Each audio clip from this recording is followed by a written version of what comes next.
semana han ocurrido 2 asesinatos de periodistas aquí en México. Ocurrió hace días el de José Luis Gamboa, fue apuñalado en Veracruz, y también ayer el de Margarito Esquivel en Tijuana.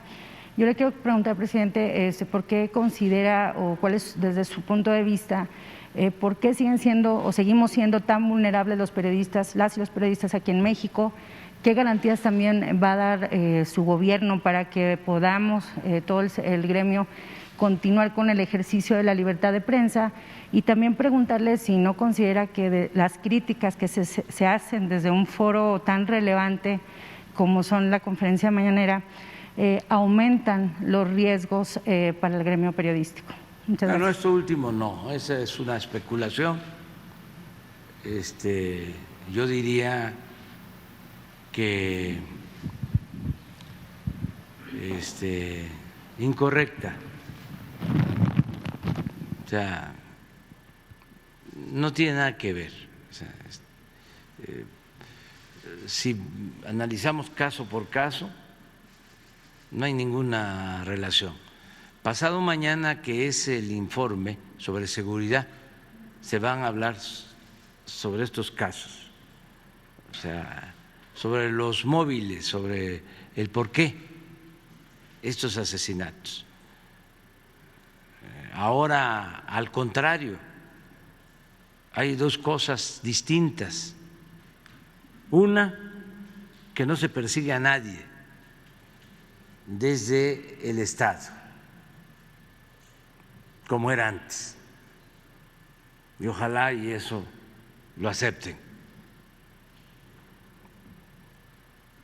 Y lo otro que nos hace diferentes es que no se permite la impunidad.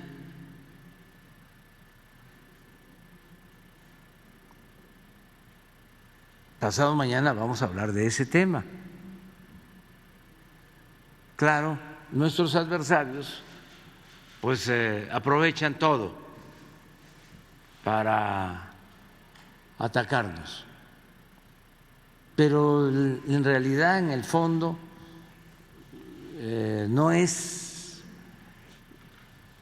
que sinceramente les preocupe, como nos debe de preocupar a todos, el que pierdan la vida seres humanos. Ellos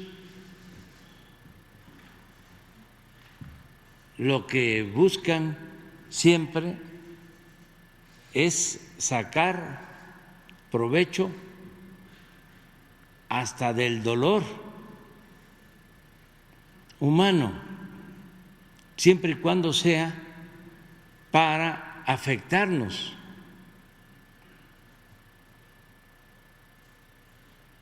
Porque son muy deshonestos.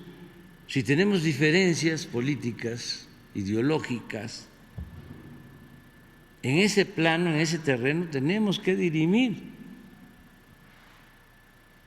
nuestras diferencias, no utilizar cosas que tienen que ver con el dolor, ¿no?, con la desdicha de otras personas. No actuar como sopilotes, para decirlo con toda claridad.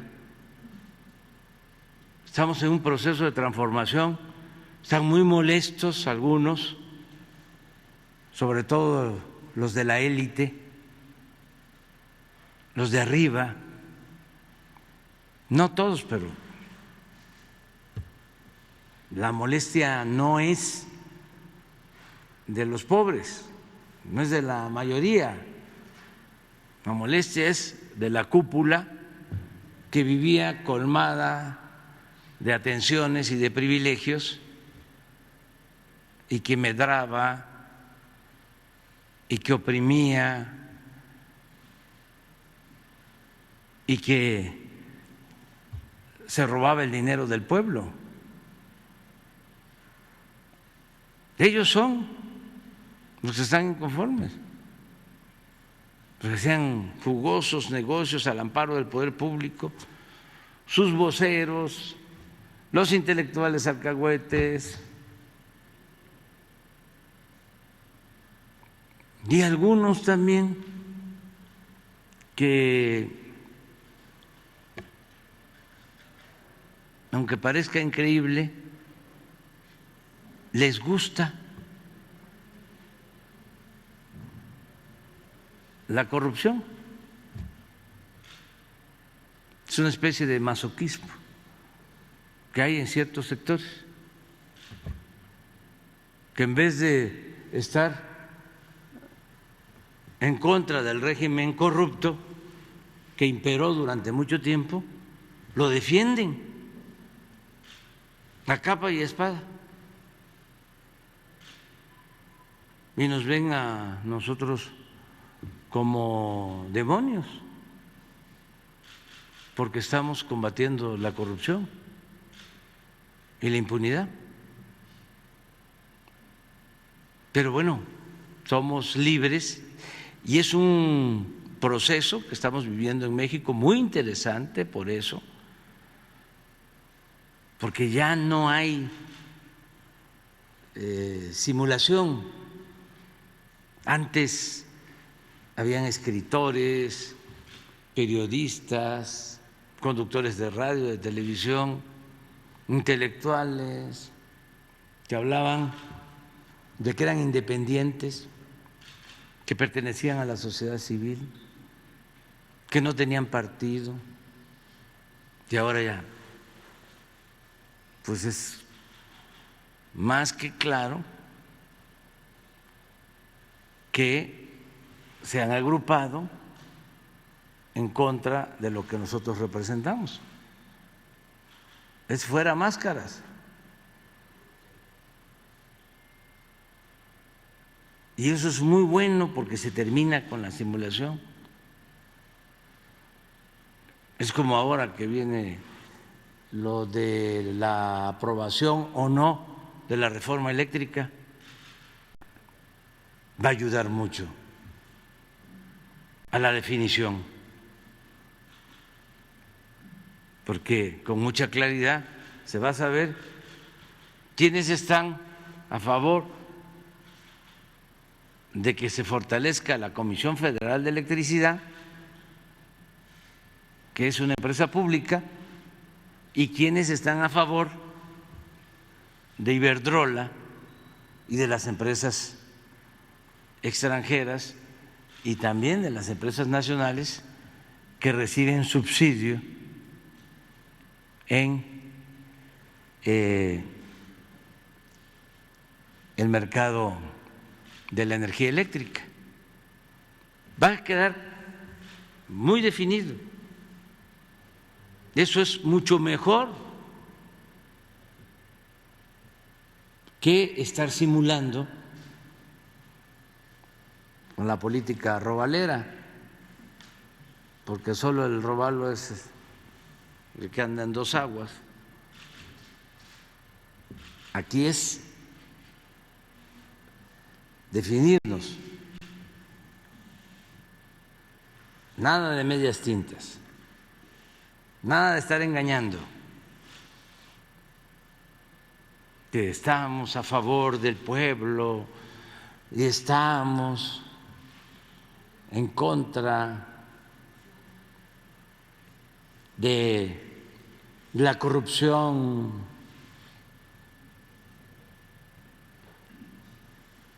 Y la ley es la ley y el Estado de Derecho y no nos va a temblar la mano. Ya esa demagogia ya no sirve. Y no porque lo diga yo, sino porque la gente ya no les cree.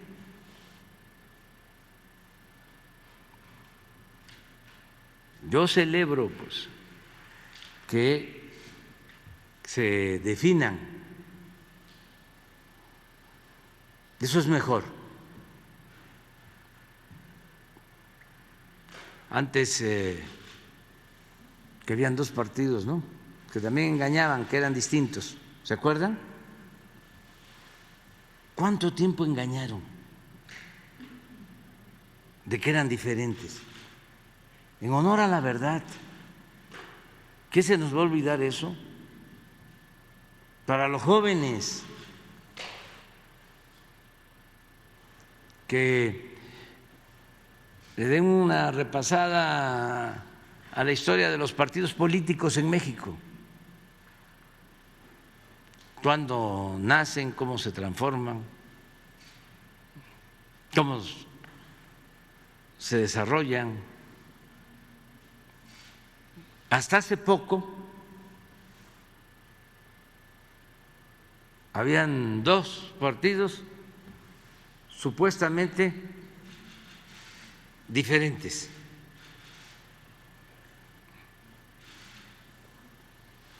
Y al final siguen formalmente como partidos independientes, distintos, pero en los hechos son lo mismo, incluso hacen alianzas, postulan a los mismos candidatos, defienden el mismo programa de privatizaciones.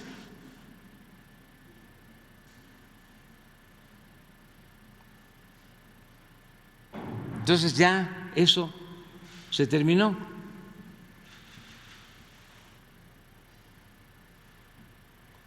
Engañaban de que eran unos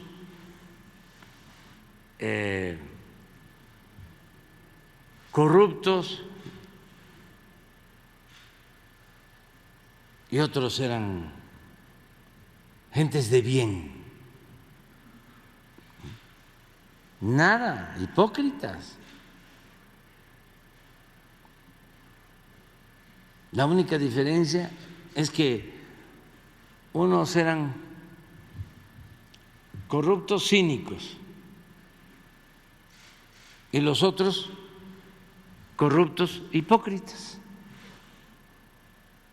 Esa es la única diferencia. Pero ahora afortunadamente ya no hay eso, ya no pueden engañar. Son lo mismo.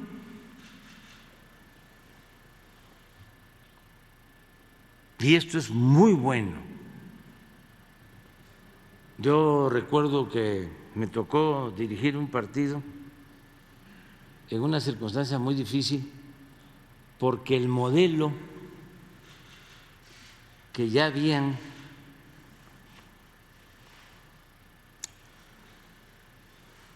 proyectado para México era el de un bipartidismo.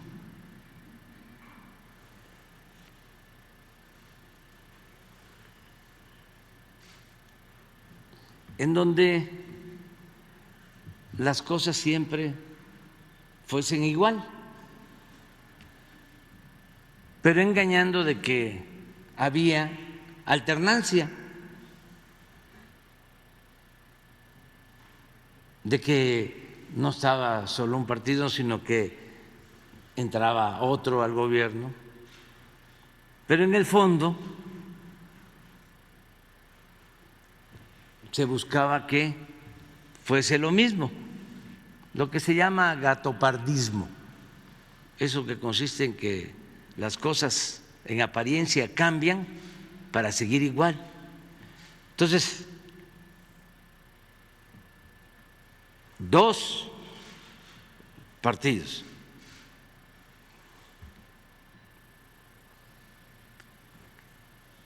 sin diferencias de fondo, como la Coca-Cola y la Pepsi-Cola.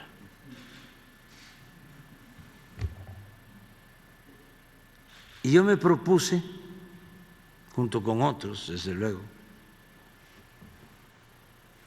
romper ese bipartidismo.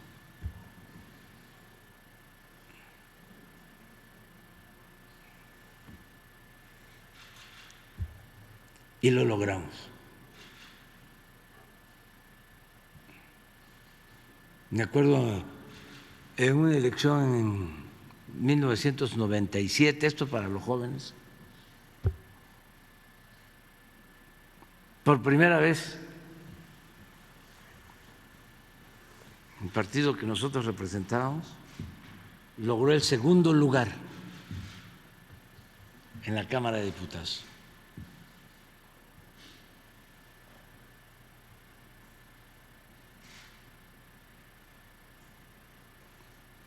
Ahora estaba yo viendo a este señor Morales Lechuga, que dice que no se había tenido un presidente tan malo como el que les habla desde hace 90 años. Y me puse a pensar, ¿qué le hice yo a este señor? Pues fíjense que sí, tuvimos que ver, porque él había estado con Salinas, creo que había estado hasta de procurador en la Ciudad de México y quería ser candidato a gobernador en Veracruz, siendo yo dirigente de ese partido. Y los dirigentes de ese partido en Veracruz ya estaban todos arreglados. Pero imagínense, no se puede avanzar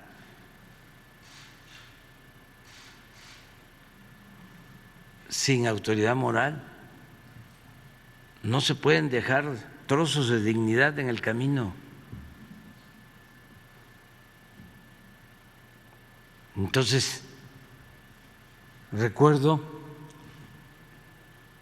que un congreso como de 3,000, 5,000 personas, yo puse a consideración de la Asamblea el caso y el Congreso votó porque no se aceptara al señor. Claro que se generó un problema mayor, porque toda esa dirección del partido en Veracruz renunció, se fue, nos quedamos sin nada de dirección y a buscar candidatos.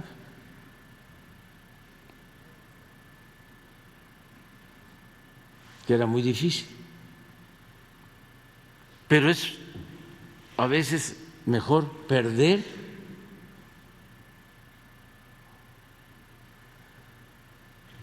dejando a salvo la dignidad. No se trata de triunfar a toda costa, sin escrúpulos morales de ninguna índole. Entonces me acordé de ese tema porque dije, bueno, ¿por qué el señor no habla de que somos de lo peor en los últimos 90 años? Pues se debe a eso. Entonces hay mucho enojo, porque en esta lucha pues se tienen que enfrentar intereses,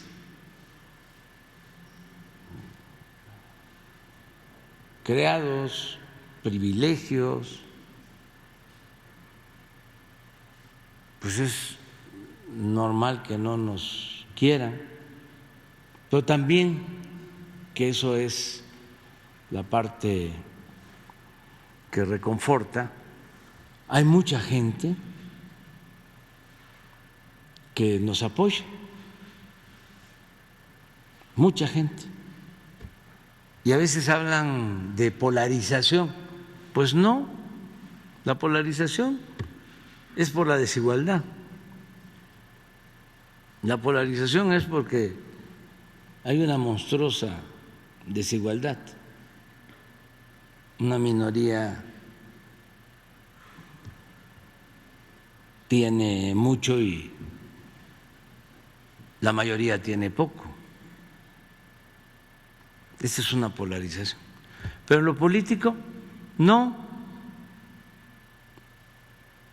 porque la mayoría de nuestro pueblo está a favor del cambio, está a favor de la transformación, quiere que se destierre la corrupción. La mayoría es una élite, pero son muy pocos, es una minoría, los inconformes, porque pertenecían al antiguo régimen corrupto, de injusticias, de privilegios, y eso ya cambió, afortunadamente. Pero bueno, es para contestar así más ampliamente tu pregunta. A ver, ya.